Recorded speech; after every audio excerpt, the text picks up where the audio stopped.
नमस्कार दोस्तों, स्वागत है आपके अपने YouTube चैनल पर। आज हम आपके लिए सर्वपितृ अमावस्या व्रत कथा लेकर आए हैं। कथा सुनाने से पहले आपसे निवेदन है कि हमारे चैनल को सब्सक्राइब करें और बेल आइकन को दबाना ना भूलें, ताकि आपको हमारे सभी वीडियो की नोटिफिकेशन मिलती रहे। अगर आप भी भगवान के भक्त हैं तो कमेंट सेक्शन में जय शनिदेव जरूर लिखें। तो आइए शुरू करते हैं विधि। इस दिन शनिदेव की पूजा होती है।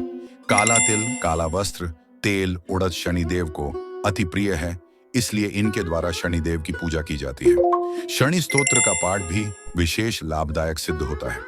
शनिवार व्रत की कथा। एक समय सूर्य, चंद्रमा, मंगल, बुध, बृहस्पति, शुक्र, शनि, राहु और केतु, इन सब ग्रहों में आपस में विवाद हो गया कि हम में सबसे बड़ा कौन है।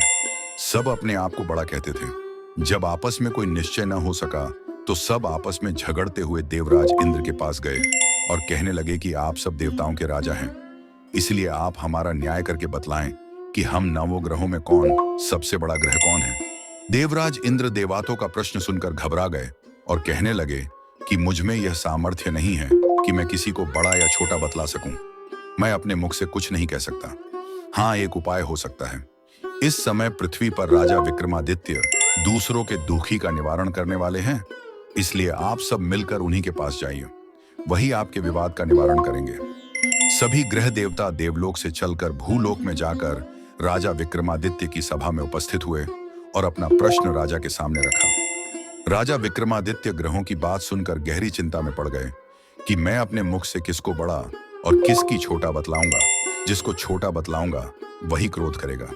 उनका झगड़ा निपटाने के लिए उन्होंने एक उपाय सोचा और सोना, चांदी, कांसा, पीतल, सीसा, रांगा, जस्ता, अभ्रक और लोहानी धातुओं के 9 आसन बनवाए।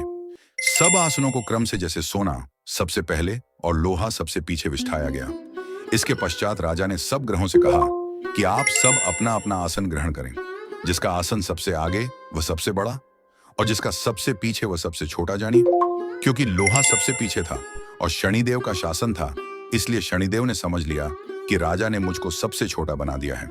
इस निर्णय पर शनिदेव को बहुत क्रोध आया। उन्होंने कहा कि राजा, तू मुझे नहीं जानता।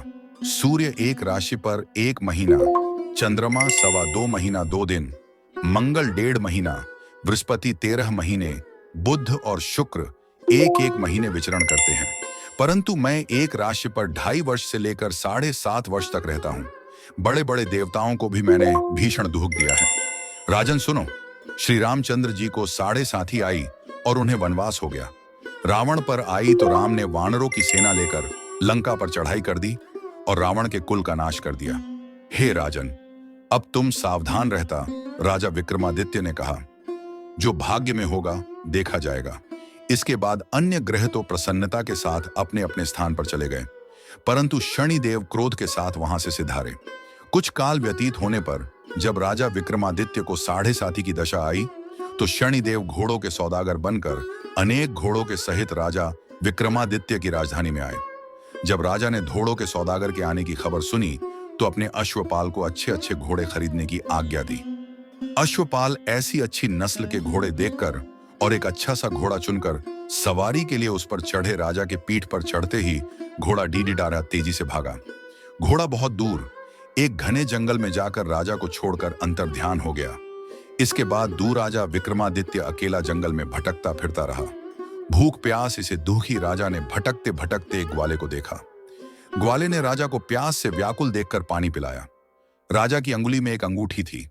वह अंगूठी उसने निकालकर प्रसन्नता के साथ ग्वाले को दे दी और स्वयं शहर की ओर चल दिया।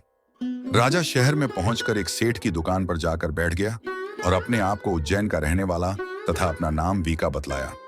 सेठ ने उसको एक कुलीन मनुष्य समझकर जल आदि पिलाया। भाग्यवश उस दिन सेठ की दुकान पर बहुत अधिक बिक्री हुई। तब सेठ उसको भाग्यवान पुरुष समझकर भोजन के लिए अपने साथ घर ले गया। भोजन करते समय राजा विक्रमादित्य ने एक आश्चर्यजनक घटना देखी। जिस खूंटी पर हार लटक रहा था वह खंटी उस हार को निगल रही थी। भोजन के पश्चात जब सेठ कमरे में आया तो उसे कमरे में हार नहीं मिला। उसने यही निश्चय किया कि सिवाय वीका के कोई और इस कमरे में नहीं आया, अतः अवश्य ही उसी ने हार चोरी किया है। परंतु वीका ने हार लेने से इनकार कर दिया। इस पर 5-7 आदमी उसको पकड़कर नगर कोतवाल के पास ले गए। फौजदार ने उसको राजा के सामने उपस्थित कर दिया और कहा कि यह आदमी भला प्रतीत होता है, चोर मालूम नहीं होता, परंतु सेठ का कहना है कि इसके सिवाय और कोई घर में आया ही नहीं, इसीलिए अवश्य ही चोरी इसने की है। राजा ने आज्ञा दी कि इसके हाथ पैर काटकर चौरंगिया किया जाए। तुरंत राजा की आज्ञा का पालन किया गया और वीका के हाथ पैर काट दिए गए। कुछ काल व्यतीत होने पर एक तेली उसको अपने घर ले गया और उसको कोल्हू पर बिठा दिया। वीका उस पर बैठा हुआ अपनी जबान से बैल हाँकता रहा। इस काल में राजा की शनि की दशा समाप्त हो गई। वर्षा ऋतु के समय के वह मल्हार राग गाने लगा। यह राग सुनकर उस शहर के राजा की कन्या मनभावनी उस राग पर मोहित हो गई। राजकन्या ने राग गाने वाले की खबर लाने के लिए अपनी दासी को भेजा। दासी सारे शहर में घूमती रही। जब वह तेली के घर के निकट से निकली तब क्या देखती है कि तेली के घर में चौरंगिया राग गा रहा। दासी ने लौटकर राजकुमारी को सब वृतांत सुना दिया। बस उसी क्षण राजकुमारी मनभावनी ने अपने मन में यह प्रण लिया, चाहे कुछ भी हो, मैंने चौरंगिया के साथ ही विवाह करना है।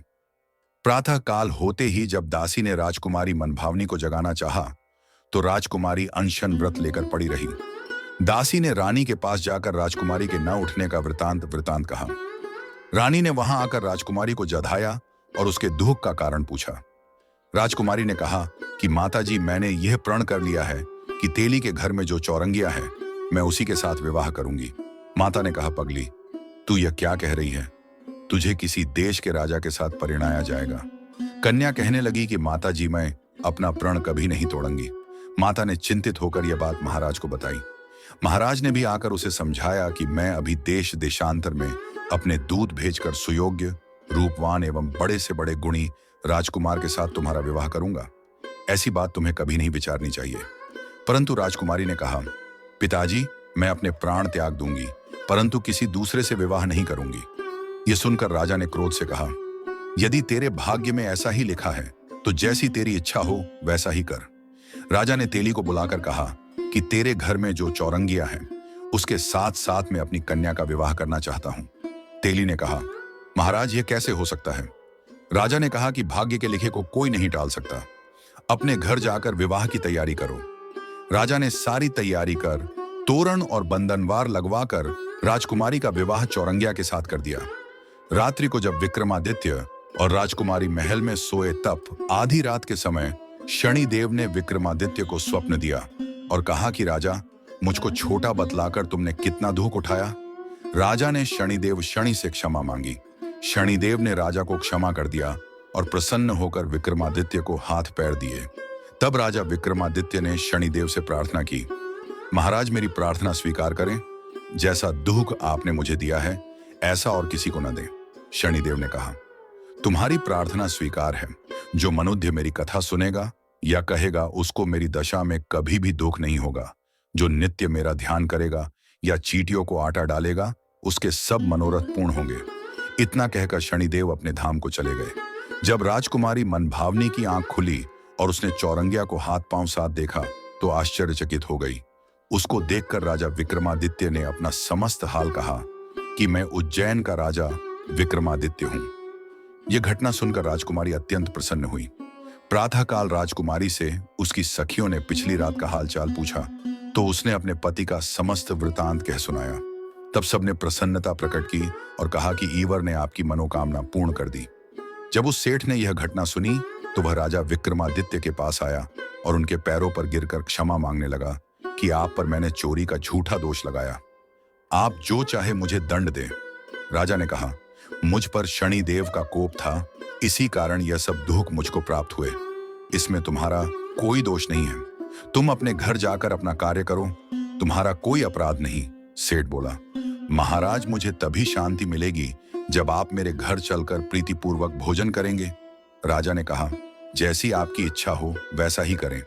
सेठ ने अपने घर जाकर अनेक प्रकार के सुंदर व्यंजन बनवाए और राजा विक्रमादित्य को प्रीति भोज दिया। जिस समय राजा भोजन कर रहे थे एक आश्चर्यजनक घटना घटती सबको दिखाई दी। जो खूंटी पहले हार निगल गई थी वह अब हार उगल रही थी। जब भोजन तो समाप्त हो गया तो सेठ ने हाथ जोड़कर बहुत सी मोहरें राजा को भेंट की और कहा, मेरी श्री कम्बरी नामक एक कन्या है, उसका आप पाणी ग्रहण करें। राजा विक्रमादित्य ने उसकी प्रार्थना स्वीकार कर ली। तब सेठ ने अपनी कन्या का विवाह राजा के साथ कर दिया और बहुत सा दान दहेज आदि दिया। कुछ दिन तक उस राज्य में निवास करने के पश्चात राजा विक्रमादित्य ने अपने श्वशुर राजा से कहा कि अब मेरी उज्जैन जाने की इच्छा है। कुछ दिन बाद विदा लकीर राजकुमारी, मनभावनी, सेठ की कन्या तथा दोनों जगह से मिला दहेज में प्राप्त अनेक दास दासी, रथ और पालकियों सहित राजा विक्रमादित्य उज्जैन की तरफ चले। जब वे शहर के निकट पहुंचे और पुरवासियों ने राजा के आने का संवाद सुना, तो उज्जैन की समस्त प्रजा अगवानी के लिए आई। प्रसन्नता से राजा अपने महल में पधारे। सारे नगर में भारी उत्सव मनाया गया और रात्रि की दीपमाला की गई। दूसरे दिन राजा ने अपने पूरे राज्य में यह घोषणा करवाई कि शनि देवता सब ग्रहों में सर्वोपरि हैं। मैंने इनको छोटा बतलाया, इसी से मुझको यह दुख प्राप्त हुआ। इस प्रकार सारे राज्य में सदा शनिदेव की पूजा और कथा होने लगी। राजा और प्रजा अनेक प्रकार के सुख भोगती रही। जो कोई शनिदेव की इस कथा को पढ़ता या सुनता है, शनिदेव की कृपा से उसके सब दुख दूर हो जाते हैं। व्रत के दिन शनिदेव की कथा को अवश्य पढ़ना चाहिए। कथा समात कथा पसंद आई हो और इस तरह की और कथा सुनने के लिए हमारे चैनल को सब्सक्राइब करें और वीडियो को लाइक करें और शेयर करना ना भूलें। धन्यवाद।